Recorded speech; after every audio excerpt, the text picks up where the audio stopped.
My guest today is Sally Gartree, who works as one of the organisers of the three-day Ixford Open Air Music Festival. Sally, I think you've been involved with the festival for quite some time, haven't you? Yes, I remember it being set up first some 20 years ago when I was just a kid, and I think it was 14 years ago that I went for the first time myself.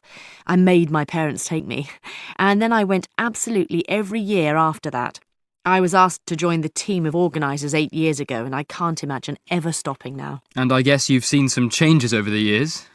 If you look at the festival these days, in the evening, there are twinkling candles and little fires almost as far as the eye can see, spread across several fields. There's always been a lovely atmosphere once the sun goes down, but in the early days the whole thing fitted into just one field, and it wasn't a big one either, just enough for everyone's tents and the stage. That's been the biggest change, although, of course, all the performances were in the open air then too. There was no covered stage. Any regrets for the way things have changed? Not really, and the big-name bands expect high-quality facilities these days. Actually, if you ask me, the performers are perhaps reducing in importance for audiences in some ways, and that's a shame. There are more and more stalls appearing selling exotic foods, and you almost get the feeling that's what a lot of the crowd have come for. Although there's always been those who just want the souvenir T-shirt, of course, to say they've been. But there's still a lot to be enjoyed, surely. Definitely. There's some great music, although I'm not so keen on the way it's broadened out into pop music myself. But there's something for everybody at the end of the day. It's the company that really makes it for me.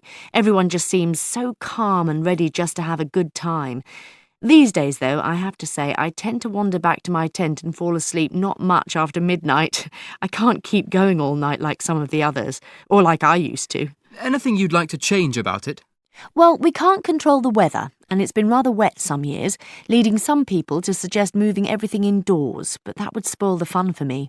I do wish, though, that we could persuade more people to leave their cars at home, because congestion's a real headache. We do state really clearly on the adverts that we'd rather everyone used public transport, but they take no notice. It's strange because the adverts are quite effective in other ways. Any good stories about the stars? Sure, we've had so many musicians here, and a lot of them have gone on to become very famous. Whether because of the festival or not, I couldn't say. One guy, I remember, let's not use his name here, agreed to come back and play for a very modest fee. He played his set, and then some more, and then joined in with some of the other guys. And he just didn't seem to want to leave the stage.